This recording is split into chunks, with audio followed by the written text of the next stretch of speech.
Maligayang pakikinig dito sa ating programang Mini Bible College. Sa araw na ito, uumpisahan natin ang espesyal na serye ng mga programang didisenyo para tulungan kayong mas maintindihan ng mabuti ang pinakamahalagang aklat sa mundo, ang Salita ng Diyos. Inaasahan naming lagi ninyo kaming sasamahan sa bawat sesyon habang sama-sama nating pag-aaralan ang Salita ng Diyos at matutunan kung paano natin maipapamuhay ang mga katotohanan ito. Ang programang ito at ang Mini Bible College ay nag-aalok sa inyo ng pagkakataong mapag-aralan ng banal na kasulatan, kagaya ng isang kurso na iniaalok sa seminaryo. Heto na ang ating guro na tutulong sa atin para maunawaan ng marami sa mga mahihirap na bagay na matatagpuan sa salita ng Diyos at ang pangunahing tema ng banal na aklat, ang pagtubos ng Diyos sa taong makasalanan. Pakinggan na natin ang unang aralin na pinamagatang, ano ba ang salita ng Diyos? Mula sa Mini Bible College, atin ang pakinggan ang mga turo ng ating guro na si Pastor Dick Woodward sa saling Tagalog, na iyahatid sa atin ni Pastor John Halley.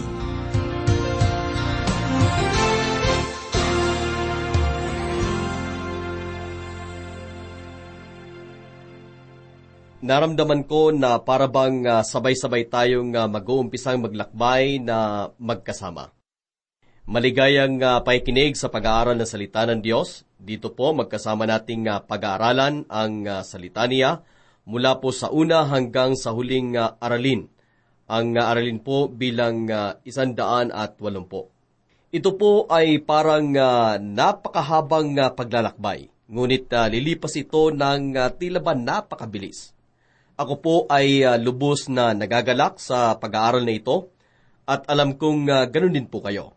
Aasahan po namin na kami ay sasamahan ninyo sa paglalakbay na ito at mag-aanyaya pa ng iba para makasama din natin sila sa atin pong pag-aaral sa napakahalagang aklat sa mundo. Walang iba kundi ang salita ng Diyos. Isipin mong maglakbay kasama ang grupo ng mga tao. Halimbawa, pupunta ka sa banal na lupain kasama ang 30 o kaya ay 40 katao at pagkalipas ng ilang taon, muli mong makikita ang mga taong ito. Meron po kayong bukod tanging relasyon sapagkat may pinagsamahan na kayong nakaraan. Yun po ay isang magandang paglalakbay.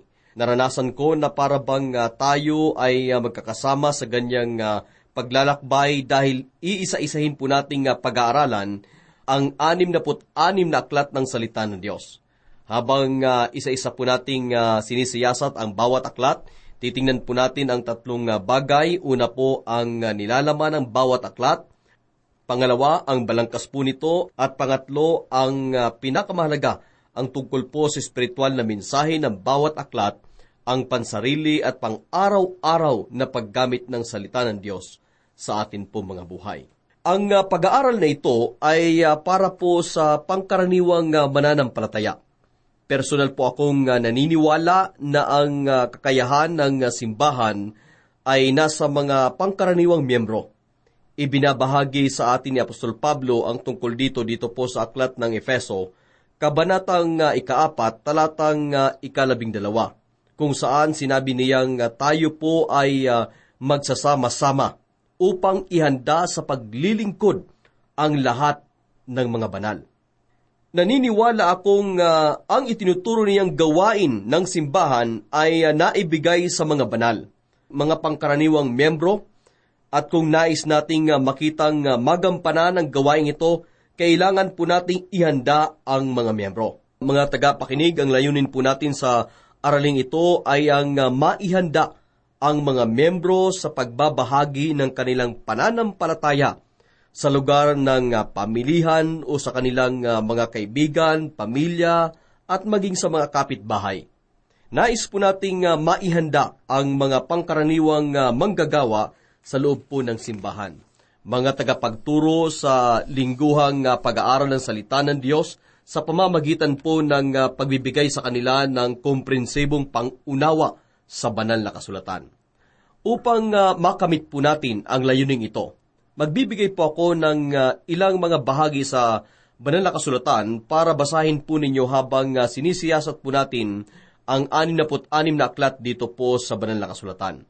Bilang karagdagan sa mga babasahing takdang aralin, Mayroon din po tayong aklat na sasagutan para po sa mga sulating takdang aralin. At magbibigay din po ako ng sauluhing talata at mga katanungang sasagutin ninyo habang pinapag-aralan po natin ang bawat aklat ng salita ng Diyos. Upang lubos po ninyong maunawaan ang nilalaman nito at ang espiritual na mensahe nito at maging ang pansariling paggamit nito sa atin pong mga buhay.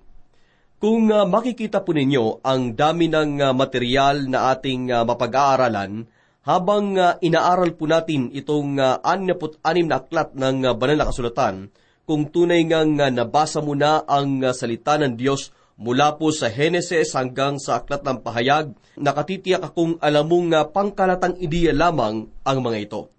Ang atin pong pag-aaralan ay ang tinatawag po nating pagbubuo o ang pagsasama-sama ng mga bahagi para mabuo ang kabuuan. Ang salita po ng Diyos ay may 66 na bahagi, ngunit nais naming bigyan kayo ng bagong pagpapahalaga para po sa kabuuan ng salita ng Diyos. Sama-sama po nating makikita na ito ay isang aklat na may isa lamang kahangahangang mensahe mula umpisa hanggang sa huli, ang tungkol po sa kwento ng pagtubos ng Diyos. Nais ko po kayong hamunin sa ating pag-uumpisa sa karanasang ito. Ang pinakamahalagang bagay na magbibigay sa inyo ng malaking pakinabang sa pag-aaral na ito ay ang paglalaan mo sa iyong sarili bilang isang masigasig na mag-aaral. Sinasabi po ni Apostol Pablo na ang tanging daan upang maiwasan po natin ang mapahiya kapag napag-uusapan ang salita ng Diyos ay ang maging isang manggagawa. Ang tanging daan upang lubos na maunawaan ang salita ng Diyos ay ang gumawa.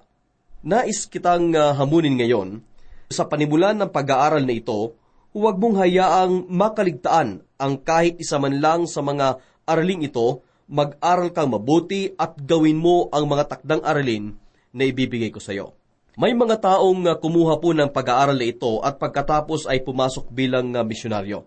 Marami pong mga organisasyon ng misyonaryo ang nangangailangan ng mga aplikante na may kaalaman sa pag-aaral po ng salita ng Diyos bilang karagdagan sa anumang espesyal na kakayahang meron sila.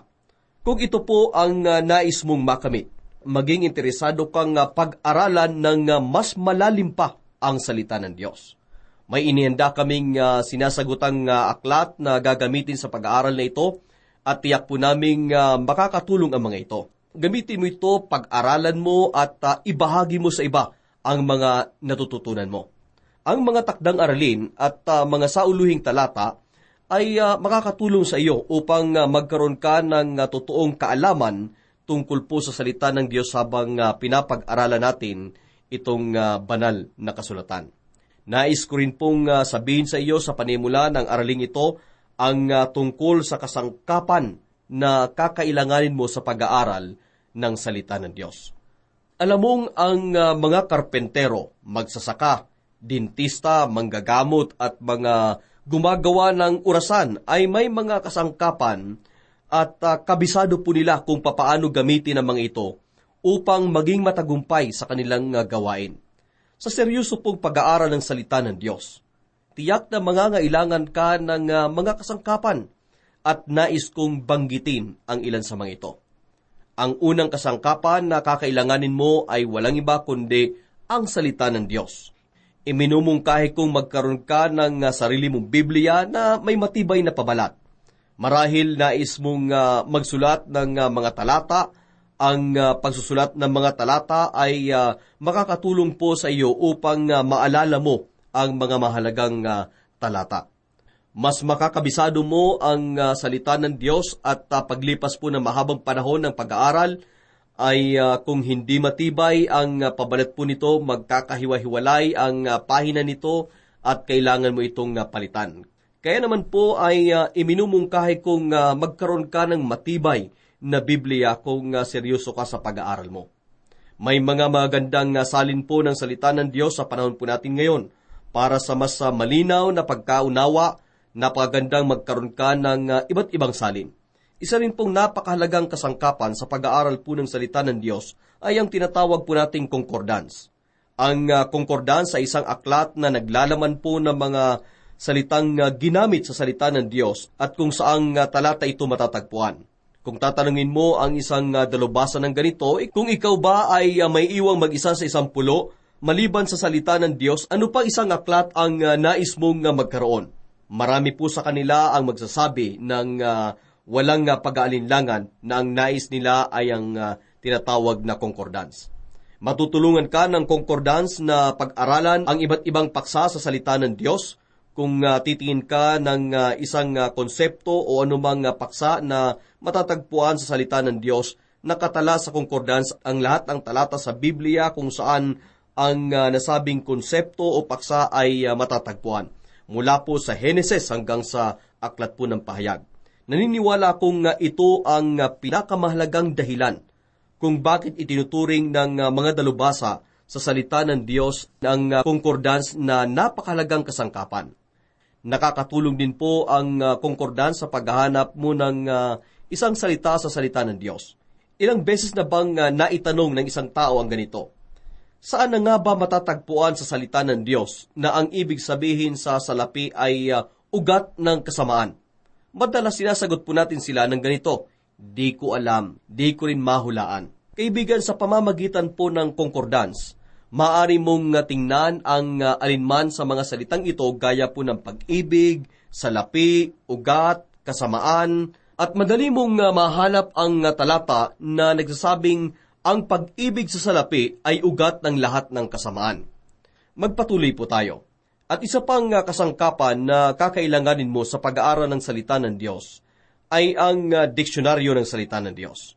Ang diksyonaryo ng Biblia ay isang aklat na magsasabi sa iyo ng kaalaman tungkol po sa bawat tao, lugar at bagay sa salita ng Diyos.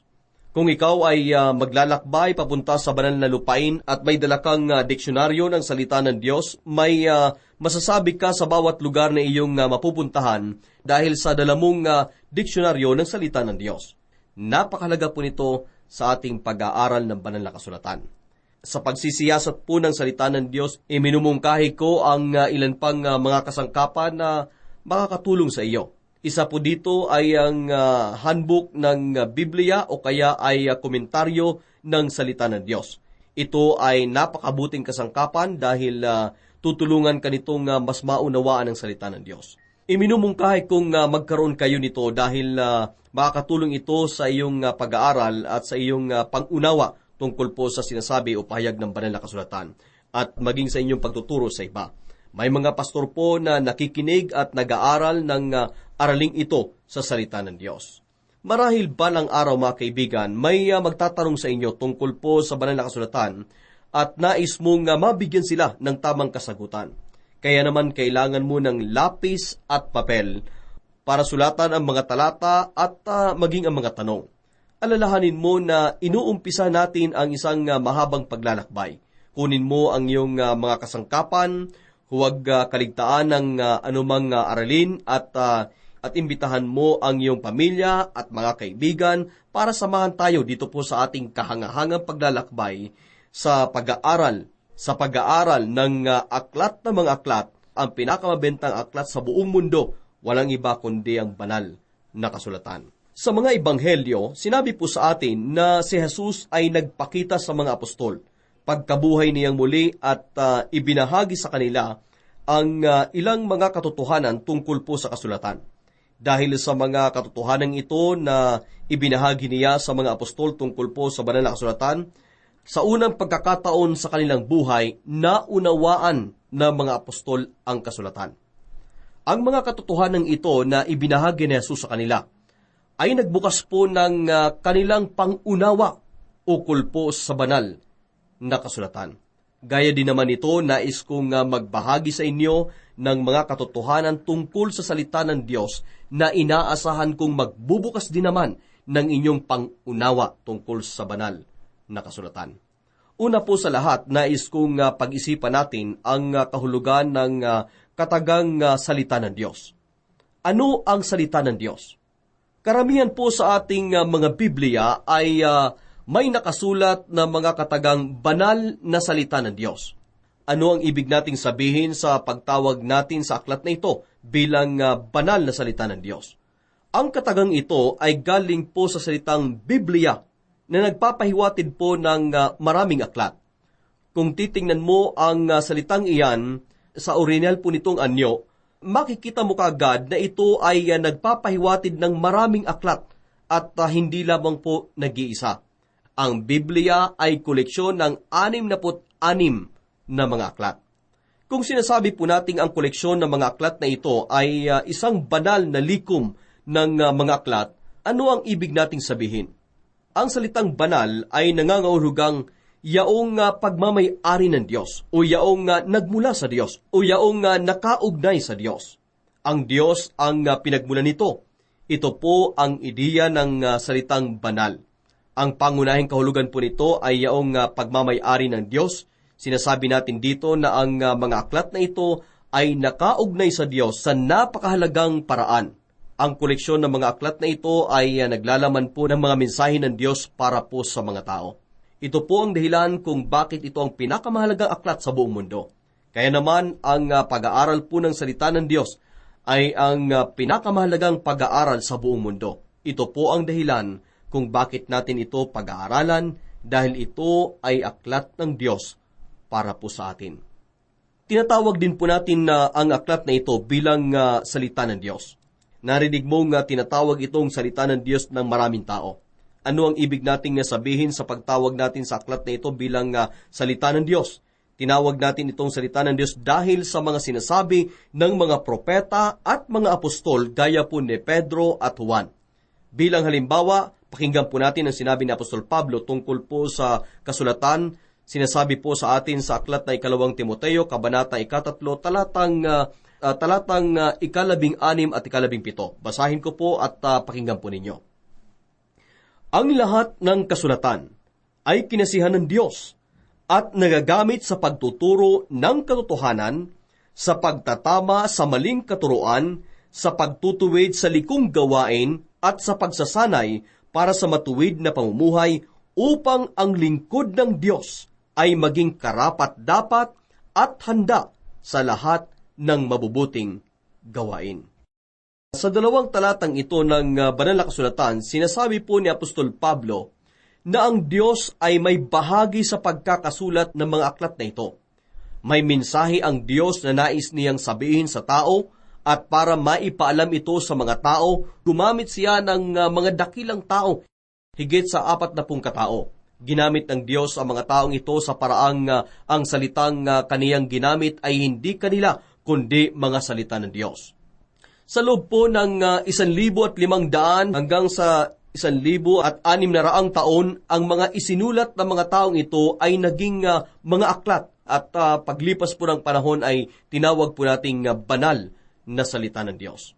Ang pamamaraan po ng pagkilos ng Diyos sa mga taong ito upang isulat ang mga aklat na ito ay tinatawag na inspirasyon. Sinasabi po ni Apostol Pablo na ang mga aklat na ito ay nagmula sa Diyos sa pamamagitan ng inspirasyon.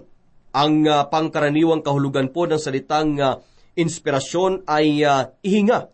Ito po ay nangangahulugang ang banal na Espiritu ng Diyos ay kumilos at nagbigay inspirasyon sa mga tao upang isulat ang mga aklat na ito. Inilarawan po ni Apostol Pedro ang salita ng Diyos sa mga salitang ito.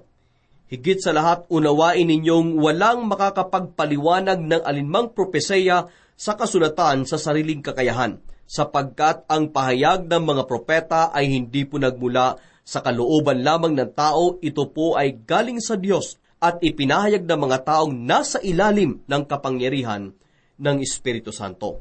Sinasabi po sa atin ni Apostol Pablo na ang salita ng Diyos ay napasa atin sa pamamagitan ng prosesong tinatawag na inspirasyon. Sinabi sa atin ni Apostol Pedro kung ano ang inspirasyon. Ganito po ang sinabi niya, ang mga mensahe na naisulat ng mga taong iyon sa mga aklat na ito ay hindi nagmula sa kanilang sarili. Ang mga ito ay nagmula sa Diyos. Lahat po ng mga mensaheng naisulat sa mga kinasihang aklat na ito ay nagmula sa puso ng Diyos. Ipinaalam ng Diyos sa mga taong ito ang kanyang mensahe sa pamamagitan ng banal na Espiritu. Ginamit po ni Apostol Pedro ang salitang Griegong pero upang ilarawan ang ginawa ng banal na Espiritu sa mga taong sumulat ng mga aklat ng Biblia.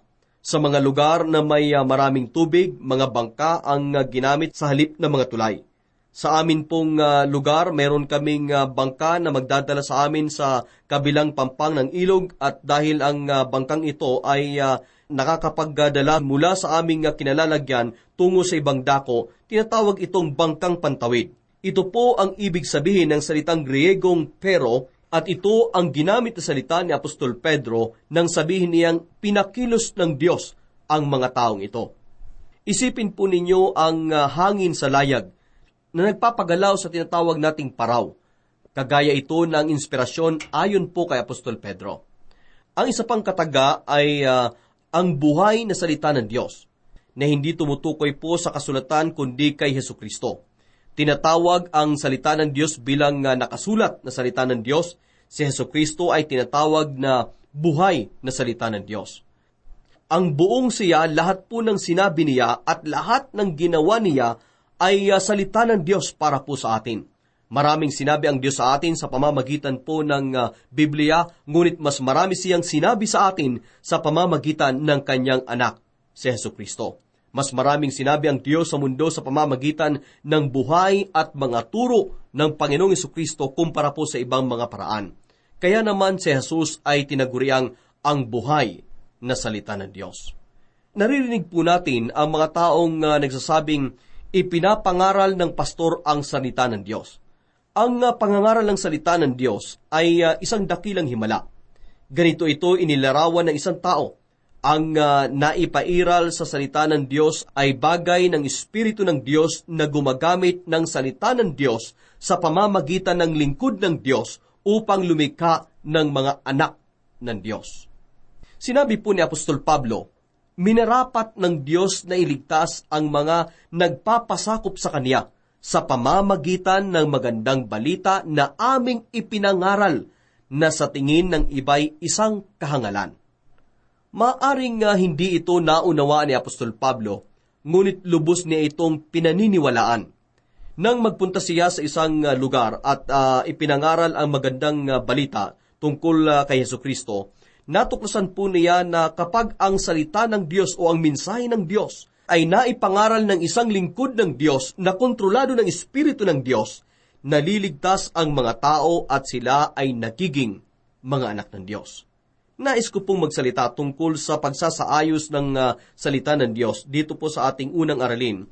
Nais kong isipin na ni minsan hindi ka pa nakapagbukas ng salita ng Diyos.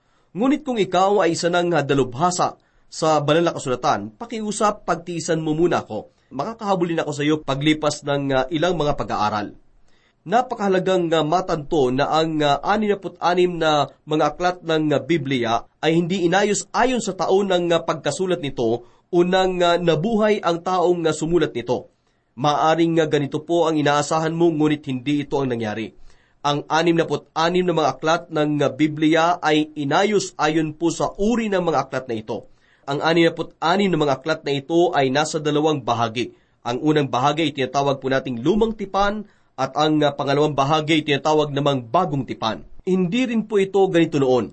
Sa panahon po ni Jesus bilang halimbawa, walang tinatawag na Lumang Tipan at Bagong Tipan.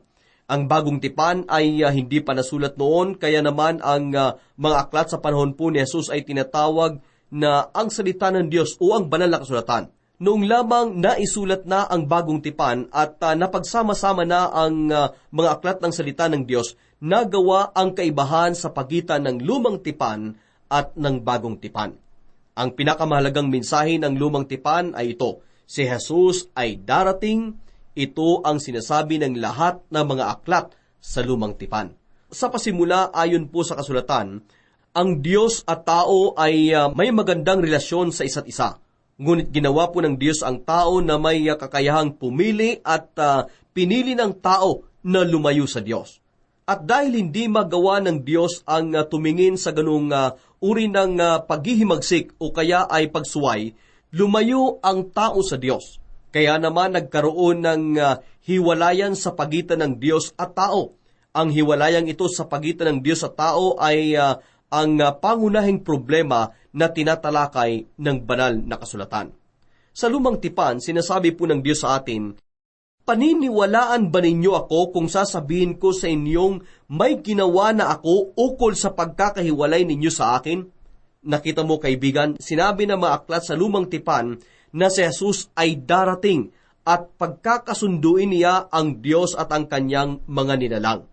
Sinabi sa atin ng Bagong Tipan ang magandang balitang ito. Dumating na si Jesus at pagdating niya, pinagkasundo niya ang Diyos at ang tao.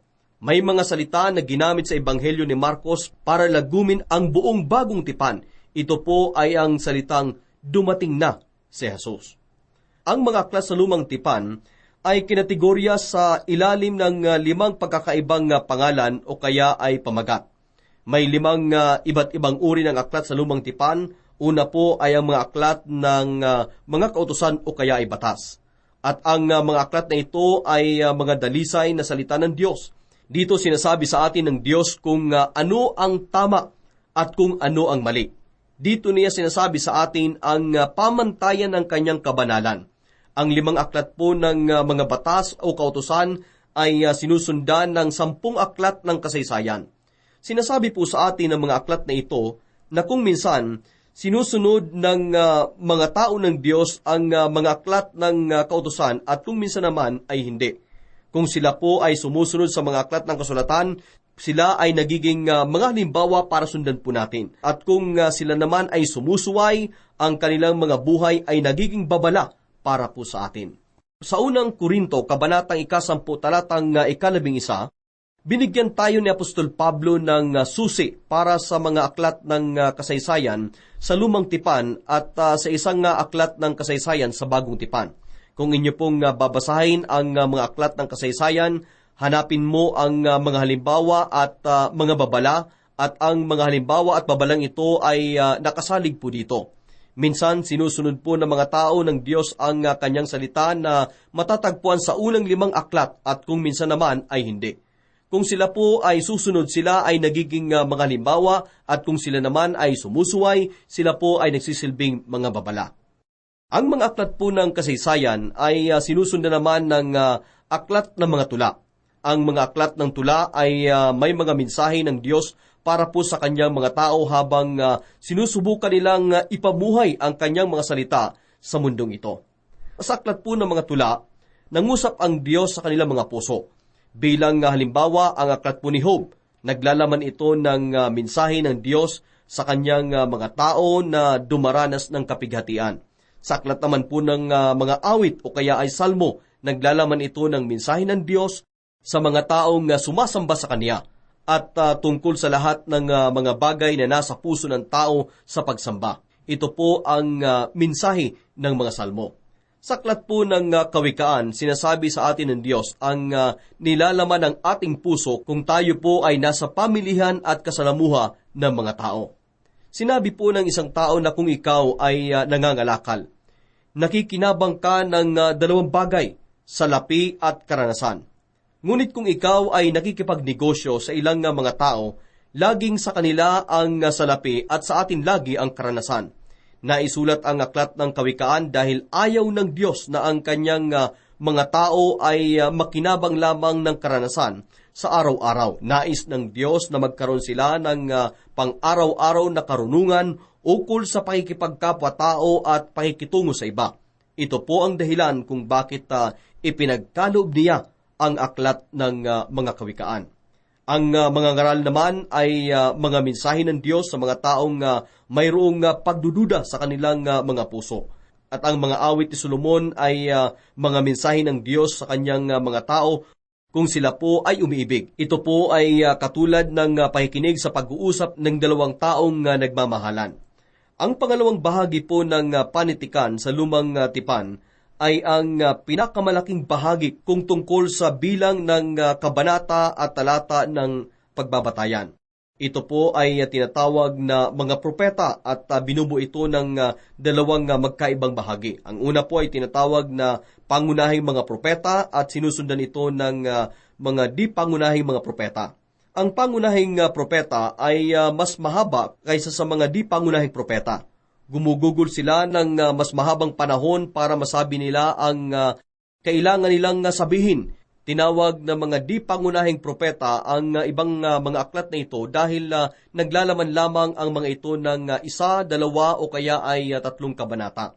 Marahil mas mahuhusay silang mga ngaral dahil nagawa nilang ibahagi ang kanilang mensahe sa mas maiksing mga pananalita.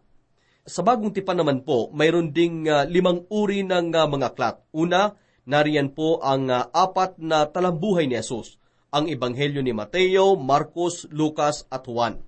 Inilalarawan po ng mga ito ang iba't ibang aspeto ng buhay ni Jesus, ang pinakamahalagang buhay na naipamuhay dito sa lupa. Pangalawa, mayroon po tayong nag-iisang aklat ng kasaysayan. Ito po ay ang aklat ng mga gawa. Pagkatapos, mayroon po tayong mga sulat, ang mga sulat ni Apostol Pablo at ang pangkalatang mga sulat. Kalahati po ng Bagong Tipan ay isinulat ni Apostol Pablo, kaya naman makikita po natin dito ang mga sulat niya. Pagkatapos ay mayroon po tayong pangkalatang mga sulat na sinulat ng iba't ibang manunulat at para po sa lahat ng mambabasa na namumuhay sa iba't ibang mga lugar. Nagtapos po ang Bagong Tipan sa pamamagitan ng isang aklat ng mga hula na tinatawag nating pahayag. Ang aklat po ng pahayag ay aklat ng mga simbolo. Kailangan mo ang banal na espiritu na magtuturo sa iyo upang lubos mong maunawaan ang aklat na ito. Kaya ang salita ng Diyos ay binubuo ng 66 na mga aklat. Inayos hindi ayon sa panahon ng mga ito ay isinulat, ngunit ayon sa kung anong uring mga aklat ang mga ito. Meron pong 5 iba't ibang uri ng aklat sa Lumang Tipan, ang aklat ng kautusan, aklat ng kasaysayan, aklat ng mga tula, pangunahin at di pangunahing mga propeta. May 5 uri naman ng aklat sa Bagong Tipan, 4 na aklat ng Ebanghelyo, 1 aklat ng kasaysayan, mga sulat ni Apostol Pablo, mga pangkalahatang sulat at 1 aklat ng mga hula, ang aklat ng pahayag. Nung magsalita po si Jesus sa kanyang mga alagad, maraming taon na ang nakalipas, nagbahagi siya ng katotohanan na nagbukas sa kanilang pangunawa tungkol sa salita ng Diyos, ang kasulatan. Dalangin ko na sana sa pamamagitan po ng katotohanang ibinahagi ko sa inyo ay mabuksan din naman ang inyong pangunawa sa salita ng Diyos at makita po ninyo kung papaano dapat basahin ito. Basahin po nating mabuti ang Lumang Tipan habang iniisip po natin ang mensahe nito. Si Jesus ay darating. Iyan po ang nilalaman ng Lumang Tipan. Basahin naman po natin ang Bagong Tipan at hanapin natin ang mensaheng ito. Si Jesus ay dumating na. Ito po ang nilalaman ng Bagong Tipan. Ito ang asahan mong makikita sa Luma at Bagong Tipan. At ito naman po ang iyong unang takdang aralin. Isaulo mo ang pangalan ng mga aklat sa salita ng Diyos. Marahil nagtataka ka ba kung bakit hinihingi namin sa mga tao na isaulo ang pangalan ng mga aklat sa salita ng Diyos? Ito ay upang hindi ka malito kung ipahayag ng isang mga ngaral ang talata mula po sa aklat ng Hagyo bilang halimbawa. At hindi mo alam kung sa Lumang Tipan ba o kaya ay sa Bagong Tipan ito matatagpuan. Upang malaman mo kung saan matatagpuan ang mga aklat ng salita ng Diyos, isaulo mo ang mga ito at alamin mo rin kung papaano ito tamang baybayin. Palagay ko ay makakatulong ito sa pag-aaral mo ng banal na kasulatan. Ang iyong pangalawang takdang aralin naman ay ito. Isaulo mo ang talata na matatagpuan sa aklat ng 2 Timoteo, kabanatang 3, talatang 16 at 17. At hinihiling ko na sagutan mo ang mga tanong sa sinasagutang aklat. Maraming salamat po sa inyong pakikinig. Nawa ang pagpapala ng Diyos ay sumatin.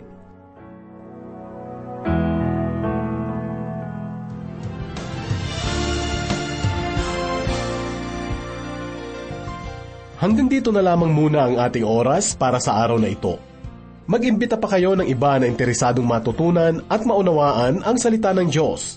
Salamat sa pagsama ninyo sa amin at umaasa kami na muli ninyo kaming sasamahan sa mga susunod na pagkakataon habang patuloy nating pinag-aaralan ang salita ng Diyos.